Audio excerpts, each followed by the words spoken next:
अस्सलाम वालेकुम grade 9 students. आज के दिन हम लोग चैप्टर नंबर 7 यूनिट 7 मोइंग की बात करेंगे। Moving by Robert Frost.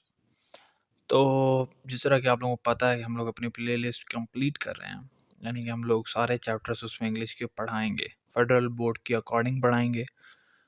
और फेडरल बोर्ड के स्टूडेंट्स, ये चैनल आपके लिए, सबके लिए, लेकिन फेडरल बोर्ड के लिए खसूसी तौर पे फ़िलहाल है, और बाकी टॉपिक्स पे वीडियोस होंगी। लेकिन आज जो यूनिट 7 है वो मोइंग है बाय रॉबर्ट फ्रॉस्ट, तो इसको देखेंगे। अब आप लोग फेडरल बोर्ड के स्टूडेंट्स हैं तो आप लोगों को पता होना चाहिए, ये बात क्लियर होनी चाहिए। अगर आपके स्कूल वालों ने नहीं बताई फिर भी ये बात क्लियर हो जानी चाहिए कि आपके बुक में चैप्टर में से कुछ भी नहीं आता अनटिल वो क्या हो, पोएम ना हो। चैप्टर 7 में हमारे पास पोएम आ गई है जो कि है मोइंग बाय रॉबर्ट फ्रॉस्ट। सिर्फ ग्रामर आती है और उसके साथ पोएम आती है। Grammar and poem, that's the important thing, that's integral thing. हम लोगों ने क्या करना है, इस पोएम को कम्प्लीटली देखना है। ये जितनी पोएम हमारे पास लिखी है इसको हम लोग देखेंगे कि इसकी पैराफ्रेजिंग क्या होती है, पैराफ्रेजिंग होती क्या है, करनी किस तरह है। कोई भी पोएम आपको दुनिया में दे दी जाए, आपने उसकी पैराफ्रेजिंग किस तरह से करनी है। कोई भी पोएम आपके पास दे दी जाए कि यार इसका आप लोगों ने इसमें से क्वेश्चंस ढूंढ के लिखने हैं, आप लोग उसको किस तरह से सॉल्व करेंगे। पेपर आपको मैं आपका दिखा देता हूँ जो आपका 2025 में आएगा, यानी कि पेपर नहीं दिखा रहा, मतलब किस तरह का आएगा। ये आपका फेडरल बोर्ड का ऑफिशियल वेबसाइट जो है आपकी, उसके ऊपर अपलोडेड है ये पेपर के। उसके अंदर आप लोग देखो कि सारी ग्रामर है। 15 एमसीक्यूज होते हैं आपके पास। सबसे पहले तो आप लोग देख लो, उसके अंदर सारी ग्रामर है, सब ग्रामर लिखी हुई है इसके अंदर। ग्रामर के अंदर मैं एक ही वीडियो बनाऊंगा या 2-3 पार्ट के अंदर, 1-2-3 इस तरह बना के कोशिश करूंगा कि एक ही वीडियो बनाऊं और उसके अंदर सारी ग्रामर कवर करा दूं। ठीक है, उससे क्या होगा, आपके जितनी भी ये ग्रामर है, यानी कि सब ऑर्डिनेटिंग कंजक्शन क्या होते हैं, कोऑर्डिनेटिंग क्या है, कोरिलेटिव, एडवर्सेटिव कंजक्शंस कौन से हैं, उसके बाद सिमिली क्या है, ठीक है, एडजेक्टिव्स की टाइप्स कौन सी हैं, सब कुछ, टेंसेज हो गए, सब कुछ आपके इंशाल्लाह एक के अंदर कवर हो जाएगा। एडवर्ब क्या होता है, देखो 15 एमसीक्यूज हैं, 15 के 15 ग्रामर है, में सब ग्रामर है इसके अंदर और कुछ भी नहीं है, सिर्फ ग्रामर है। कोई पर और कुछ दिख रहा है नहीं, सब ग्रामर है। सेक्शन बी पे आते हैं तो आप लोगों को एक पैराग्राफ दिया होगा, उसमें से आप लोगों ने आंसर्स ढूंढ के लिखने हैं। वो किस तरह से ढूंढ के लिखने हैं, ये समरी पैसेज की किस तरह निकालनी होती है, टाइटल किस तरह देना होता है। एक ही वीडियो बनाऊंगा जिसके अंदर मैं क्या लिखूंगा, section B explained fully. Section B आपका उसके अंदर सारा कवर हो जाएगा। सेक्शन बी के अंदर आपके पास पैराफ्रेजिंग भी आती है, देख लो। ये आपकी पैराफ्रेजिंग कहीं पर भी बुक में नहीं है। ये दोनों पैराग्राफ, ये दोनों पैराफ्रेजिंग आपकी बुक में नहीं है। फेडरल बोर्ड है, कहीं से भी आपके पास आ सकता है स्टैंजा कि ये लो इसको पैराफ्रेज करो, कि वो किस तरह से करना है, उसका गुर है, उसकी ट्रिक्स हैं, वो मैं आपको बताऊंगा इंशाल्लाह। और सेक्शन बी, इसका क्वेश्चन 3 ए का ही बी पार्ट देखो तो इसमें क्या है हमारे पास, हम लोगों के पास एक स्टैंजा उन्होंने दे दिया अपनी मर्जी से उठा के और कहा है कि इसके ये आंसर्स दो इन क्वेश्चंस के, तो ये भी देना सिखाऊंगा। और किस तरह से ये अप्रोप्रिएट ट्रांजिशनल डिवाइसेस लगानी है ये भी सब सिखाऊंगा। और ये किस तरह से टेंसेस की कन्वर्जन करनी है ये भी सिखाऊंगा, सब कुछ सेक्शन बी में जितना भी। और ये पंक्चुएशन के क्या रूल्स हैं, क्या गुर है, किस तरह से पंक्चुएशन A1 हो जाएगी, 3 में से 3 नंबर आएंगे, एक नंबर भी नहीं कटेगा, इसकी भी ट्रिक्स होती हैं। दिमाग भी लगाना है, ट्रिक्स भी हैं। और किस तरह से सेक्शन सी के अंदर देख लो कि लेटर लिखना है या लेटर ही लिखना होता है, तो किस तरह से फॉर्मल लेटर लिख सकते हैं। ठीक है, यानी कि ये जो लेटर दिया हुआ है इसकी पैटर्न क्या है, पैराग्राफ किस तरह से लिखना है। कोई भी टॉपिक दुनिया को उठा के दिया जाए, आपकी मर्ज़ी का टॉपिक नहीं देंगे, आपके स्कूल वालों के मुताबिक नहीं देंगे, आपकी बुक के मुताबिक नहीं देंगे, आप उसका जो दिल करेगा वो टॉपिक उठा के देगा।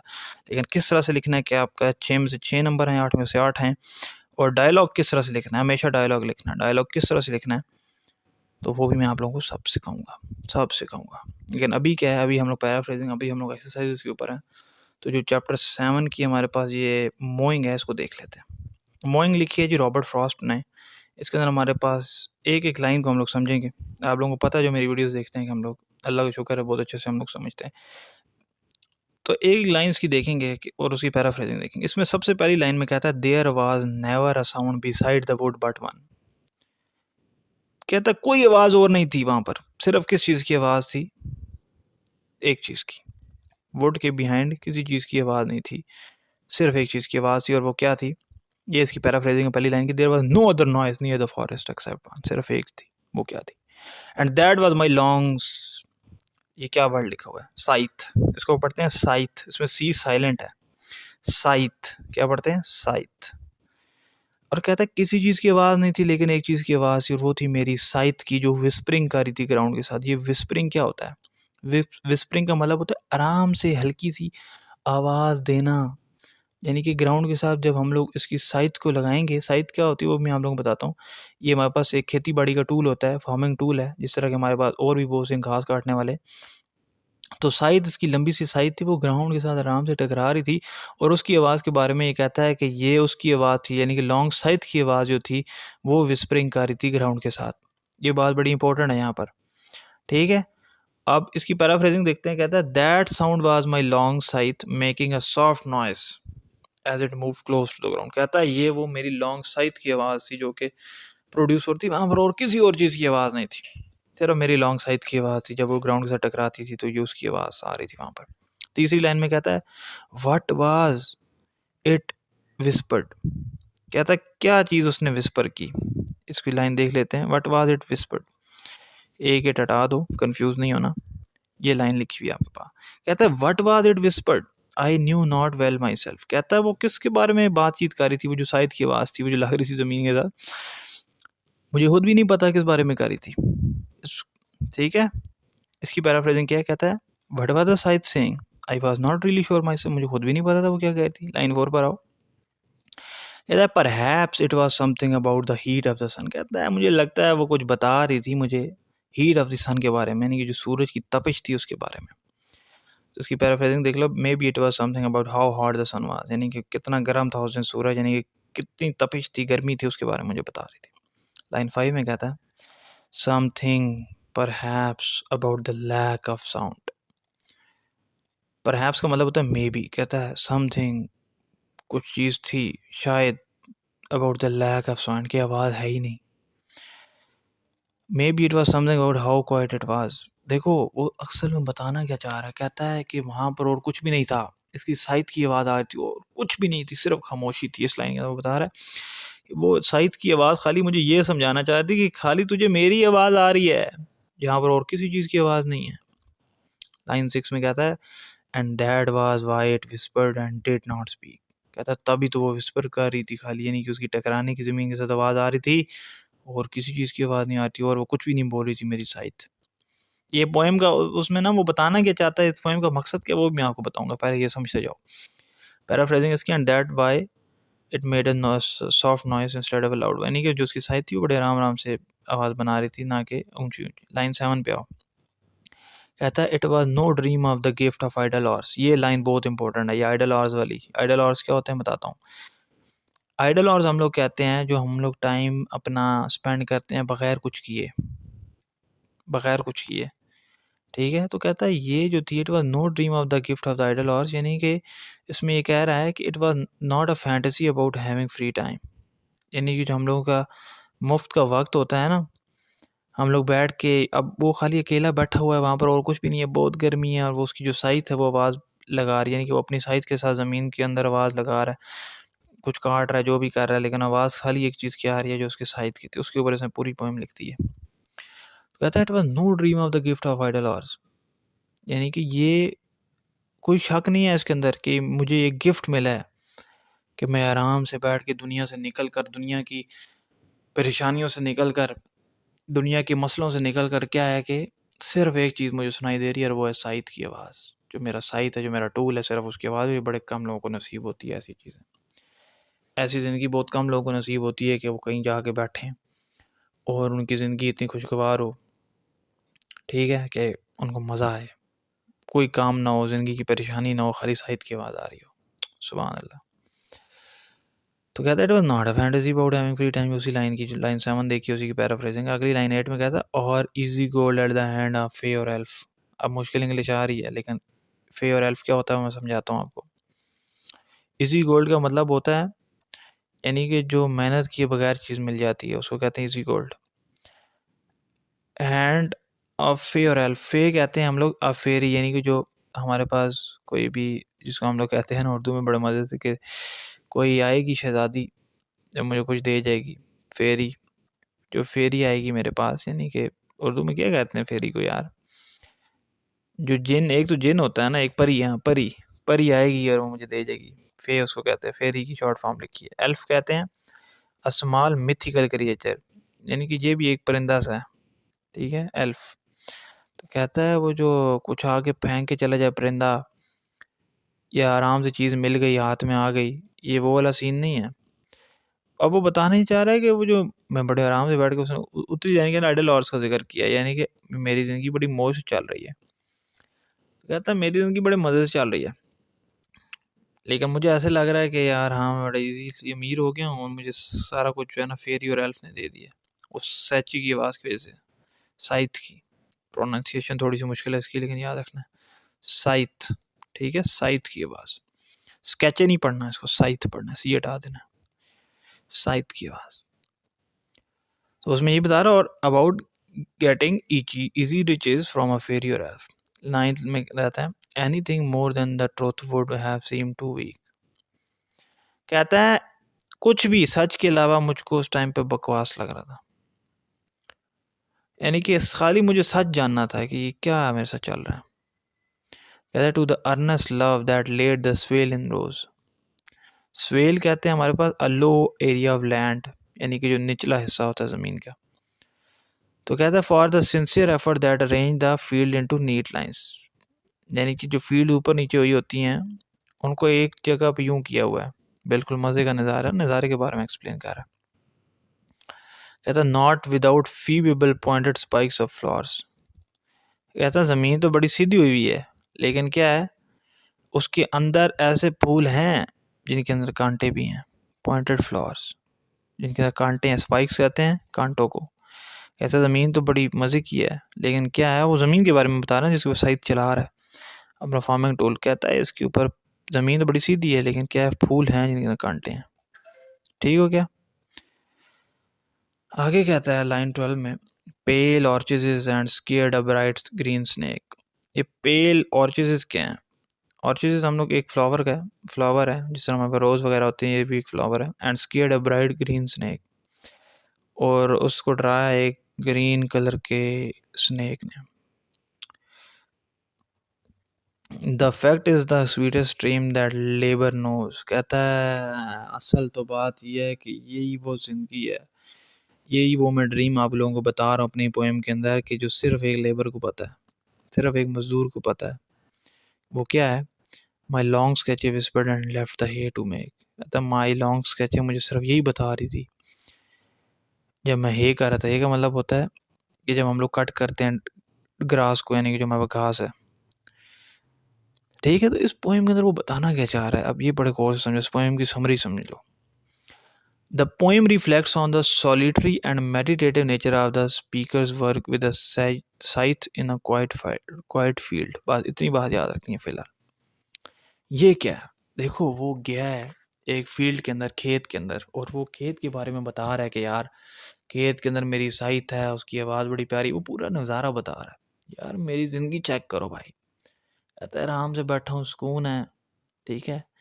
और कभी कभी ज़िंदगी में जाना चाहिए ऐसी जगहों पर कि आप लोग क्या आराम से बैठकर थोड़ी मौज मस्ती करो, थोड़ी सुकून का। लेकिन इसमें मौज मस्ती वाला काम नहीं, इसमें मेडिटेटिव नेचर है। मेडिटेटिव का मतलब होता है मेडिटेशन, योगा टाइप नेचर है स्पीकर की। यानी आराम से गया अपना साइथ ले गया, सादा बंदा था रॉबर्ट फ्रॉस्ट, ले गया अपना साइथ भाई और जाकर मौज मस्ती कर रहा है, यानी कि आराम से उस साइथ को यूज़ कर रहा है और मज़े की लाइफ गुजार रहा है। इमेजिन करो ना, तुम लोग भी इसको इमेजिन करो स्टूडेंट्स, कि सारी टेंशनें दूर हो जाएं, ग्रेड्स अच्छे आ जाएं, सारा कुछ कर लिया, अब क्या रह गया पीछे करने को, अच्छी जॉब भी मिल गई, सारा कुछ A1 हो गया। अब तुम लोग भी एक साइड पकड़ लेना, फिर चले जाओगे तुम भी घूमने फिरने। मेन मोटिव तो यही होता है ना, घूमना फिरना। पैसा बंदा किस लिए कमाता है? कि बंदा घूमे फिरे। तो वही बंदा घूमना फिरना जो वैसे भी कर सकता है, उसके अंदर पैसे नहीं लगते। वो बताना ये चाह रहा है असल में कि बताने का उसका मकसद ये है कि एंजॉय करो, ज़िंदगियों को एंजॉय करो, आगे पीछे घूमने जाओ, अपने एरिया में जाओ। यानी कि तुम लोगों ने लाजमी दुबई इंग्लैंड जाना है, अपने इलाकों में तुम लोग जिस शहर में रहते हैं वहाँ पर भी बड़ी बड़ी खूबसूरत जगह हैं, घूमने की जगह, वहाँ जाओ। मेडिटेटिव जगह होती हैं, गांव इलाके होते हैं जहाँ पर तुम जाके अपना वक्त गुजार सकते हो, किसी स्थान के अंदर देख सकते हो कि कितना प्यारा नज़ारा है वहाँ पर। तो ये सारा कुछ याद रखना है, ये सब कुछ ज़िंदगी का हिस्सा है, वो बता रहा है। ठीक है ना? अच्छा जी, तो आगे क्या कहता है, यहाँ तक समझ आ गई, यहाँ से यहाँ तक, ये यहाँ तक बताया ना अभी। कहता है द साउंड ऑफ द साइथ cutting the grass is the only noise. कहता है ये सिर्फ ओनली नॉइस है जो मुझे सुनाई दे रही है।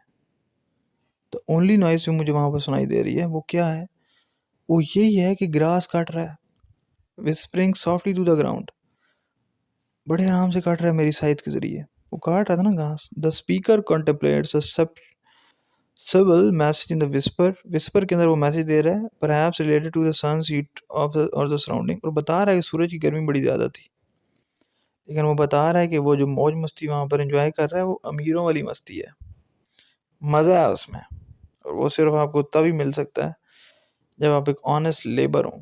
मेहनत के बारे में बताना चाह रहा है कि मेहनत करो, ठीक है, एंजॉय भी करो, मेहनत भी करो। The field neatly arranged and dotted with delicate flowers symbolize the beauty and fulfillment in hard work। अब वो मैंने आप लोगों को बताया ना कि वो कह रहा था कि यार फील्ड्स बड़े आराम से यूं हुई हैं, बिल्कुल सीधी हैं। उसका मतलब ये था कहने का कि हार्ड वर्क मेहनत जब करते हो तो तुम्हारी ज़िंदगी भी खुशगवार हो जाती है। हालांकि कांटे लगे होते हैं उसके ऊपर, लेकिन खुशगवार हो जाती है। The sighs whispered in a gentle reminder of this truth as the speaker continues the task of making hay।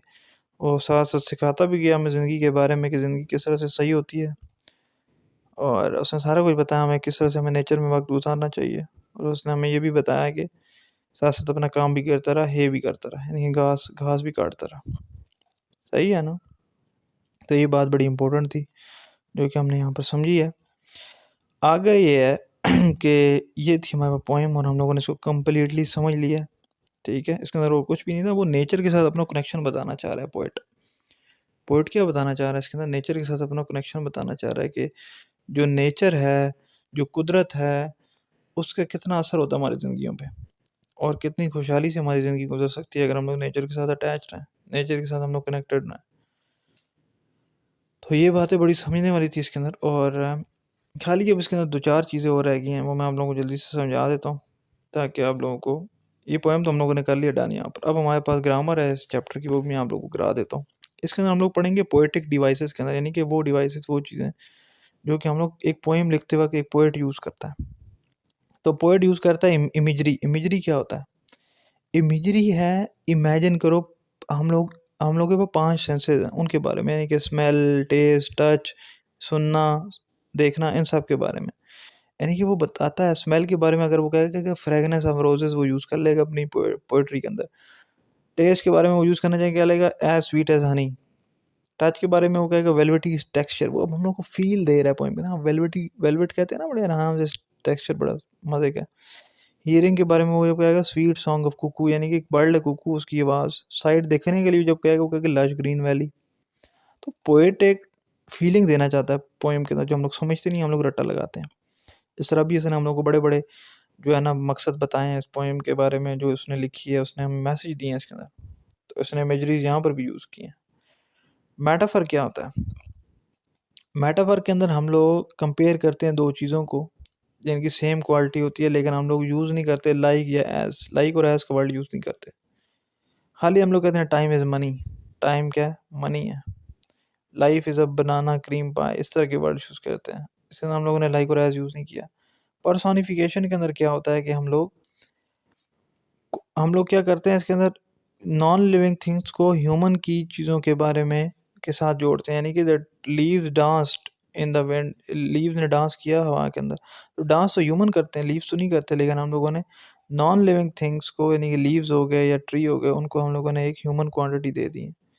ये ना कहना कि जो हमारे पास दरख्त होते हैं लिविंग थिंग्स हैं, वो हैं लिविंग थिंग्स, लेकिन एक्चुअल लिविंग थिंग्स जो हमारे पास ह्यूमन, उनकी क्वालिटीज़ हम लोग नॉन लिविंग चीज़ों को देते हैं। अब मेटाफर के अंदर हम लोग लाइक और एज यूज़ नहीं करते, सिमिली के अंदर हम लोग लाइक और एज यूज़ करते हैं, ठीक है।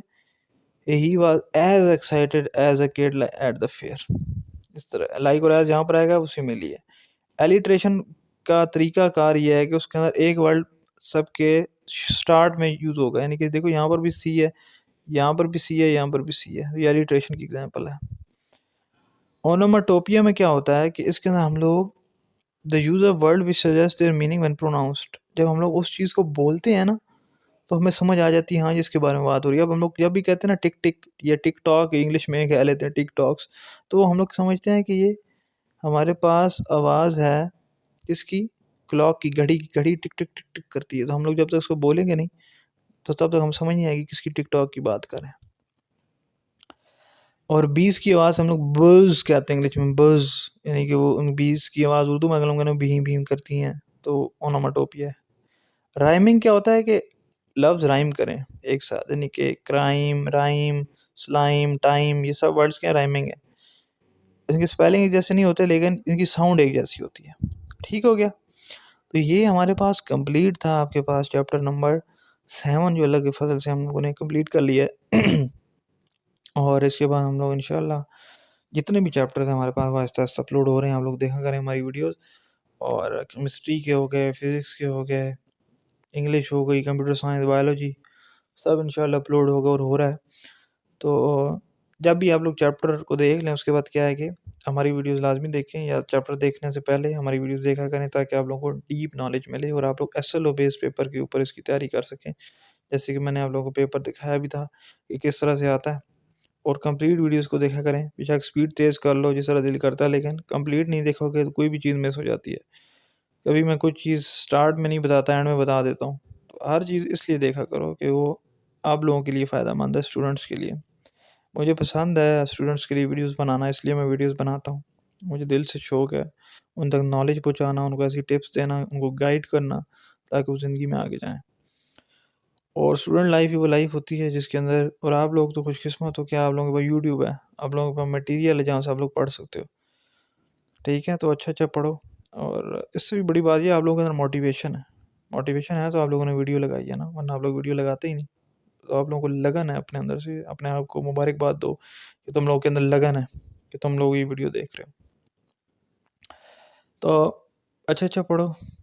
हम लोग आएंगे और वीडियोस के साथ, जिसके अंदर हम लोग हर पेपर के बारे में एसएलओ उसके बारे में डिस्कस करेंगे, हर पेपर के एसएलओ के बारे में कि उसके अंदर क्या करना है तो क्या नहीं करना है, किस तरह से प्रिपरेशन करनी है। लाइव भी आएंगे, लाइव सेशंस भी रखेंगे। और जब पेपर्स बिल्कुल करीब आ जाएंगे तो फिर इंशाल्लाह गैस पेपर्स भी होंगे, इम्पोर्टेंट सवाल भी होंगे, पेपर के बाद की डिस्कशन भी होगी, प्री और पोस्ट डिस्कशंस भी होंगी। और एक मीटिंग बना लिया करेंगे, लाइव बैठ जाया करेंगे यूट्यूब के अंदर। तो क्या है कि आप लोगों के साथ गपशप भी लगा लेंगे इसमें, और लाइव डिस्कशन कर लेंगे कि इसका पेपर कैसा हुआ। जितने भी लोग होंगे 100, 150, 200, सबको मीटिंग में डाल लेंगे एक बारी में, और बता दिया करेगा मैंने पेपर में ये किया, जो भी स्टोरीज होंगी। लाइव सेशंस भी बनाएंगे। तो जुड़े रहिए हमारी कम्युनिटी के साथ, और फॉलो कीजिए हमारे यूट्यूब चैनल को, लाइक करें वीडियो को, और अपना ख्याल रखें, अपने माँ बाप का ख्याल रखें, और अपनी ज़िंदगी में सब कुछ करें। लेकिन क्या है कि आप लोगों को याद रखना चाहिए कि एक दिन आप लोगों ने मरना